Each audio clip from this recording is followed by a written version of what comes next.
Sa gilid ng kabundukang silangang Kabisayaan, may isang liblib na sityo na tila na pag-iwanan na ng panahon, ang Sitio Awang. Lugar ng kanilang lolo sa probinsya ito na kung saan ang karatig nun ay pugad di umano ng mga aswang. Payak ang pamumuhay ng mga tao, pagbubukid at pag-aalaga ng mga hayop. Ang mga bahay ay yari sa kahoy at pawid. Ang mga daan ay putik-putik kapag umuulan, tapos lubak-lubak. Ayon sa mga matatanda, may dahilan kung bakit bihira lang ang dumadalaw sa lugar na iyon. Marami rin ang umaalis, hindi nagtatagal. Sapagkat may mga aswang na gumagala na nagmumula sa karatig na sityo tuwing lubog na ang araw. Si Mang Roman, isang matandang albularyo, kilala siyang marami ng karanasan sa naturang lugar. May mga paalala siya sa mga taong bago pa lang naninirahan doon. Lagi niyang sinasabi, "Huwag na huwag kayong lalabas kapag gabi na, lalo na kung tagbuwan, sapagkat ang mga aswang na gutom sa laman ay nagsisilabasan. Marami silang gumagala, naghahanap ng mabibiktima sa lugar na ito at sa iba pa.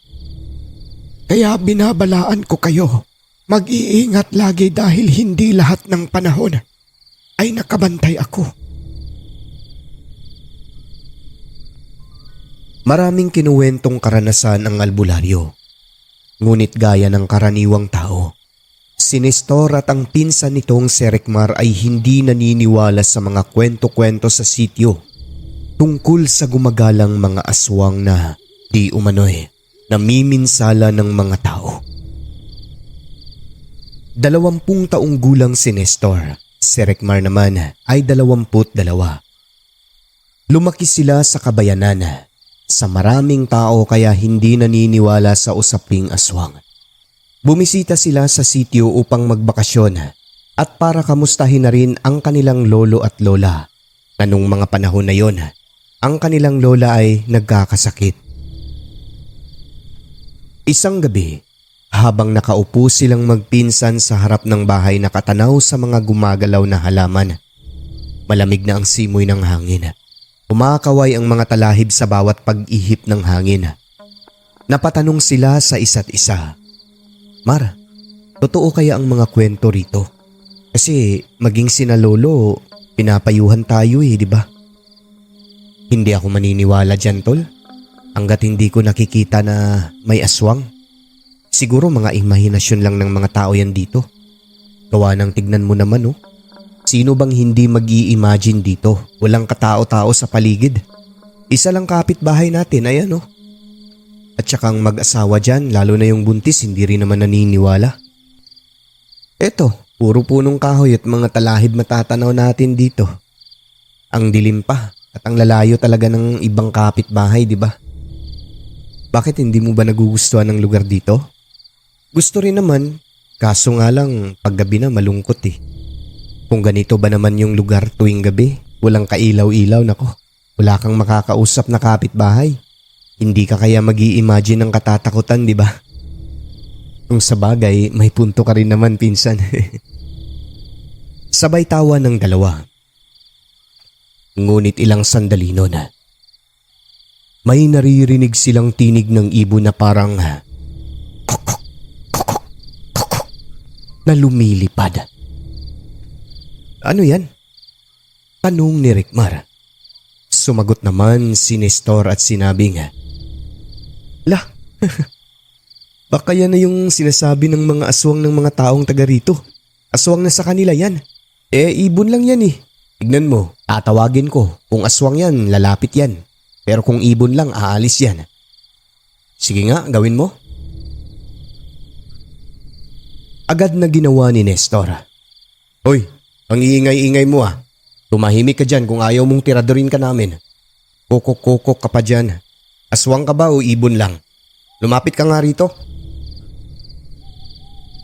Matapos niya lang bigkasin ang mga katagang iyon, ay bigla na lang kumalabog ang bubungan. Agad naman silang sinaway ng kanilang lolo. Anong ginagawa niyo mga apo?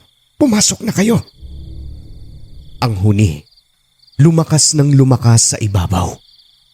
Pagtingala ng dalawa, may nakita silang umiilaw na mata na nakatingin sa kanila pagkatapos. Umiti ito. Napatingin sila sa buntot na gumagalaw na sobrang haba na sa pagkakalarawan ng dalawa. Abot hanggang sa kalahati ng bahay. Pagngiti ng nilalang sa sobrang takot at gulat ng dalawa ay napakaripas sila ng takbo papasok sa loob ng bahay. Pagkatapos noon ay agad na isinarado ang pintuan. Ano ba kasing nangyari sa inyong dalawa? Anong ginawa niyo? Tanong ng kanilang lolo. Kasi may pusang malaki sa bubong. Diyan nakapatong. Sabay turo ni Rickmar sa kwarto ng lola niya kung saan nakapwesto ang aswang sa bubong. Aswang ba yun, Lo? Tanong pa ulit ni Rickmar. Sumagot naman si Nestor at sinabing, hindi yun aswang, hayop lang yun. Pero pinsan, ganun ba talaga kahaba ang buntot ng hayop? Bakit malaki siya at ngumisi pa? Pusa ba yun? Hindi yun pusa. Hindi, hayop lang yun. Mariing paniwala ni Nestor. Natakot lang daw siya kaya siya napatakbo. Kasi baka bigla na lang daw silang sunggaban at kagatin. Mukha raw kasing tigre na kulay itim. Pilit niyang pinapaniwala ang kanyang sarili na hindi aswang ang nasilay nila. Nagsalita naman ang lolo nila at sinabi, hindi yun tigre mga apo, kundi isang aswang. Bumagala sila rito tuwing gabi. May sakit ang lola niyo kaya palagi yan dito. Saad pa ng kanilang lolo. Yan ang sinasabi ko sa inyo Kapag gabi huwag kayong lalabas. At huwag na huwag niyong pansinin kung ano man ang maririnig niyo dyan. Kung ano mangyari sa inyo. E di ako pa ang sisihin ng mga magulang niyo. Kaya nga ayaw kong magpunta-punta kayo rito Kaya nga pinalaki kayo sa bayan. Dahil ang sityong ito, punong-puno ng mga gumagalang aswang. Babala ng kanilang lolo habang nilalagyan ng langis ang pintuan at bintana. Tanong ni Nestor, para saan po yan lolo? Anong langis po yan? Ito ay harang upang hindi makapasok ang aswang sa bahay na ito. Ganun po pala yun. Ikaw Nestor, maliit ka palang matigas na talaga ang ulo mo. Sana ngayon lumambot na yan. Kung hindi, ipukpok na lang natin sa mesa para lumambot. Ay wag naman po, masakit po yun. Kesa naman aswang ang kakain sa'yo. Ako na lang siguro. Pagbibiro pa ng lolo nila pero halatang seryoso at naiinis sa kanyang apo na si Nestor. Nagkatinginan na lang silang magpinsan habang ginagawa ng lolo nila yung paglalagay ng langis sa mga pintuan at bintana ng bahay. Nang dahil na rin sa kaganapan ng gabi na yon, ay napapaniwala na rin ang magpinsan. Marami rin kasing ikinuwento ang lolo nila na mga pinagdaanan nila sa kamay ng aswang. Matapos nun ay humiga na ang dalawa sa kwarto para matulog. Subalit habang lumalalim ang gabi ay hindi naman sila makatulog. Yun ay dahil napapaisip sila tungkol sa mga bagay na dati ay hindi nila pinaniniwalaan.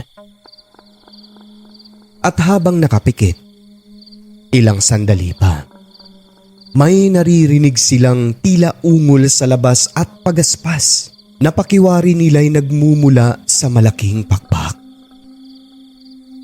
Akala nila'y paniki lang o malaking ibon mula sa gubat.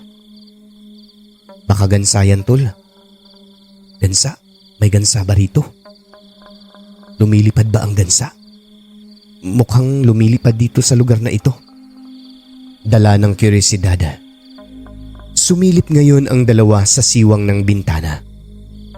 Iginala nila ang kanilang paningin sa paligid. Wala. Pero pagtingala nila sa bubong ng kapitbahay, ay may nakita silang figura na itim na pakiwari ng dalawa. Gulong lang ng sasakyan na ipinatong sa bubungan ng kapitbahay upang hindi siguro basta-basta madala sa hangin ang pawid ng bubong nila. Pinagmamasdan nila ang bagay na yon. Hindi naman gumagalaw, kaya hindi nila ito binigyan ng pansin.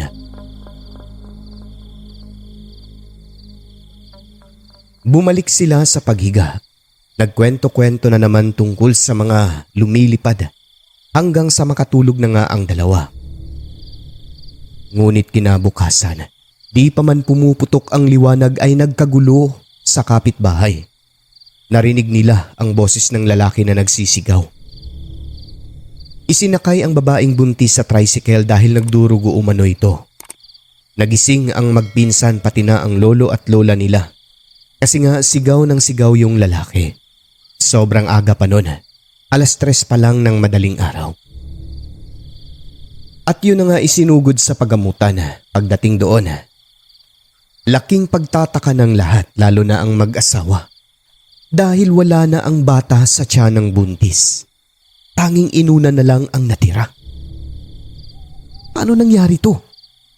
Tanong pa ng doktor na sumuri sa kanila kasi hindi ito makapaniwala. Kahit kami hindi namin masasagot ang katanungan na yan, Dok eh. Basta bigla na lang sumakit ang tiyan ng misis ko kanina. Nakita ko na lang ang dami ng dugo sa kama namin at sa sahig. Salaysay pa ng asawa na si Mang Ador. Ayon sa doktor, baka nahulugan lang daw, tignan daw yung mga dugo sa bahay. Pero nang balikan ay wala talagang nakita. Kaya napailing na lang ang doktor. Nasaan na kaya ang bata? 2 buwan na lang sana manganganak na eh. Ngunit walang tiyak na kasagutan. Kaya pala isipan sa kanila kung saan napunta ang bata. Nang dahil sa pangyayari maging ang doktor ay napapaisip na rin na baka totoo ang sinasabi ng iba tungkol sa mga aswang. Hindi niya mapigilan na maghinala na rin, gaya ng ordinaryong tao sa sitio Awang. Na baka totoo nga, at hindi lang basta-basta kwento, ang tungkol sa mga balbal at aswang.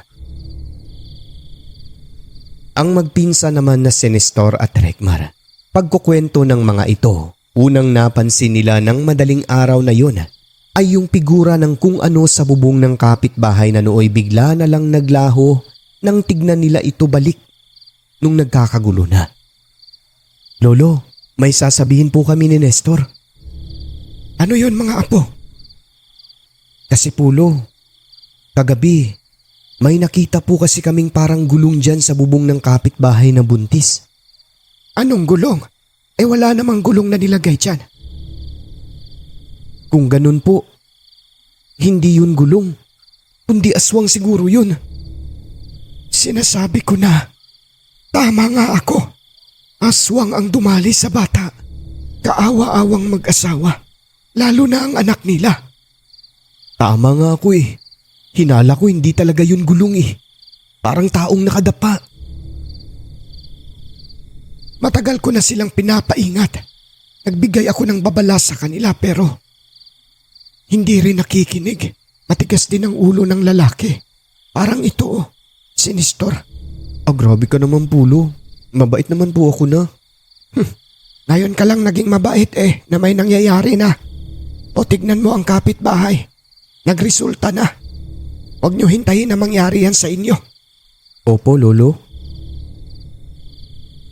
Hinintay ng lolo nila ang pagdating ni Mang Ador. Agad na kinausap. At pagtingin nga nila sa kwarto ng mga ito kumpirmado. Nakita nila dahil may butas sa bubong. Nakasya ang kamay ng bata. Kumpirmadong aswang nga. Inaswang daw ang buntis gamit siguro ang dila nito kaya nawala na lang bigla ang bata. Galit na galit ang lalaking kapitbahay nila noon. Tutugisin niya raw ang aswang na dumali sa kanyang anak. Muntik pa ikamatay ng kanyang asawa dahil sa dami ng dugo na nawala rito. Kung hindi napansin ng madaling araw siguro patay na rin ang buntis eh. Nang dahil doon, lumaganap ang takot sa buong sityo. Nang makausap nila ang albularyo nung bumalik ito mula sa mahabang bakasyon. Ang sabi niya, bumalik na naman ang aswang na dati muntik niyang mapuksa. Maraming kinuwento ang albularyo kina Nestor tungkol sa isang aswang na dating namumugad sa kabundukan. Ito yung nakainkwentro niya. Isang babae, dating naninirahan din sa sityo ngunit pinagtulungan ng mga tao dahil sa kakaibang kilos nito. Nalaman na buking na isa itong aswang. Natagpuan nila, nilalantakan nito ang isang batang kakapanganak pa lang. Nakasityo rin nila. Nawala ang bata noon. Tinangay niya, kinain sa ilalim ng puno ng balite. Hinuli nila ito, sinubukan pang gamutin. Papatay na lang daw sana kasi hindi na naagapan. Ngunit nakatakas ang aswang. Hanggang isang gabi kung kailan Biyernes Santo, inatake ang albularyo sa gubat. Yun pa rin yung babae na kumain ng sanggol. Nasugatan niya ngunit nakatakas pa rin ang aswang. Simula nun, tuwing gabi lalo na kapag may buwan, may nawawala talaga o namamatay sa sityo. Unti-unti ring dumarami ang mga aswang doon dahil sa panghahawa. Sabi ng albularyo kina Nestor, Siya yun. Ang aswang na nakainkwentro ko noon na kumakain talaga ng mga sanggol. Bumalik siya dahil nabalitaan siguro niya ang pag-alis ko sa baryong ito. Akala niya hindi na ako babalik kaya bumalik. Alam niya kasi na walang makakapigil sa kanya kung wala ako. Ganun pala ang nangyari sa sityong ito, Mang Roman. Nakakatakot naman pala rito. Totoo pala talaga ang mga kwento ng aming lolo. Totoo talaga. Nagtanong naman si Nestor at sabi niya, Mang Roman, bakit po ganyan ang boses niyo? Mukhang bata naman po kayo eh. Anong pakialam mo? Kailangan ganito ang boses ko. Kasi matanda ako eh. Ano ka ba? Ang importante may marinig kayo sa mga kwento ko. Ipagpatuloy ko to o hindi na lang? Ipagpatuloy niyo po. Biro lang naman po eh. Huwag mo akong biruin ng ganyan, baka tigalpuhin kita. Sorry na po, Mang Roman. O nasaan na ba tayo? Yung sa may nabalitaan na umalis ka tapos parang bumalik siya dito yung aswang. Oo. Ayun, takot na takot ang mga tao. Sabi ko nga sa kanila, sige lang, tutugisin ko ang aswang na yan. Pag hindi ko man maabutan sigurado, aalis din yan dahil alam niyang nandito na ako. Paano niyo po tutugisin yung aswang, Mang Roman? Marami akong alam. Kasi albularyo ako eh. Ano ka ba?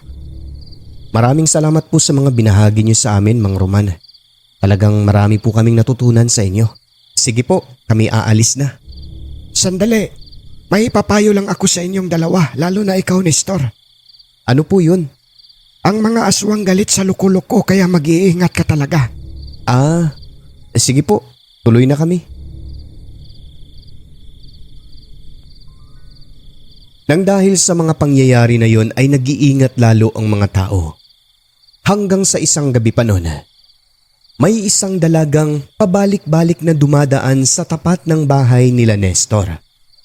Maganda ito, maputi, mahaba ang buhok at tila walang ingay ang yabag ng kanyang mga paa. Hanggang sa lumapit na talaga ito sa kanilang bakuran at nagtatawag. Di lumabas ang dalawang binata. Pagkatapos ay tinanong nila kung ano ang pakay ng magandang dalaga. Nagpakilala ito sa kanila. Ako nga pala si Rosita. Anak ako ni Mang Toryo. Pwede ba akong makitulog dito sa inyo ngayong gabi? Kahit ngayong gabi lang? Nawala po kasi ako sa gubat. Ganun ba? Sinong Mang Toryo? At saka, bakit ka napadpad sa gubat? Tanong ni Rekmar sa kanya. Nang marinig ni Lolo na may kinakausap ang dalawang binata, sumilip ito sa bintana. Nakita niya ang kaduda-dudang kilos at pananalita ng dalaga kaya. Agad siyang pumasok sa kwarto, kinuha ang langis. Pagkatapos ay binuksan niya ito. Kasunod nun, lumabas siya at lumapit na rin sa mga ito. Nang bigla na lang napaurong ang babae at napangiwi. Pagkatapos ay Nag-iba ang anyo. Ang balat nito na kanina'y puting-puti ay bigla na lang umitim hanggang sa unti-unting lumabas ang tunay na kaanyuan. Isang aswang na nagpanggap na magandang dalaga nang aakit upang makahanap ng biktima. Kitang-kita ng magpinsan ang pagbabagong anyo ng dalaga bago ito tumakbo palayo. Agad na pinapasok ang dalawang binata at nasermonan. Diba sabi ko sa inyo, basta gabi na huwag kayong lumabas, ang titigas ng ulo kasi ninyo. Lalo na ikaw, Nestor. Ikaw talaga ang una-una eh. Pasensya na po, Lolo. Naawa lang po kasi kami sa babae.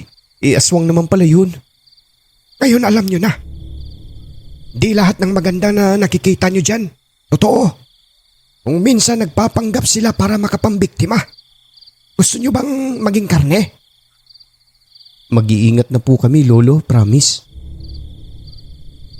Hindi makapaniwala ang dalawa sa kanilang nakita. Isang magandang dalaga na bigla na lang umitim ang hitsura at nagkaroon ng pangil dahil sa lana ng lolo nila. Dahil sa pangyayari, bago pa makatay si Nestor na matigas ang ulo, minabuti na ng magpinsan na bumalik sa kabayanan ayon na rin sa kagustuhan ng kanilang lolo. Pero bago yon, dumaan sila sa albularyo at humingi ng tulong sa takot na baka masundan sila hanggang sa kanilang lugar. Binigyan naman sila ng proteksyon at dala nila ito sa pag-uwi. Sabi ng dalawa, hindi na sila babalik sa lugar ng kanilang lolo at lola dahil napakaraming aswang, mapanlin lang, kumakain ng tao. Subalit nakabalik naman sila pero marami sila noon, sama-sama buong pamilya. Paano kasi isang araw ay nabalitaan na lang mula sa isang kamag-anak, namatay ang kanilang lolo at lola. Ang nakakapagtaka pa sa pangyayari na iyon, sabay talagang namatay. Tapos yung lana na proteksyon ng kanyang lolo ay natagpuan sa basurahan na wala ng laman. Walang nakapagsabi noon sa tunay na nangyari sa lolo at lola nila dahil maging ang albularyo ay pumanaw na rin ito. Ang mga tao naman lalong nag-iingat dahil dumarami ng dumarami pa ang mga aswang sa naturang sityo. Kanya-kanya na lang ng mga diskarte sa mga pangontrang natutunan nila upang maitaboy kahit papaano ang mga aswang na dumarami pa ng dumarami. Sa paglipas ng panahon, ang sityo Awang ay nabalitaan na lamang na hindi na tao ang mga nakatira, kundi mga aswang na. Nagkahawaan daw noon, dumami ng dumami hanggang sa naging lugar na nila.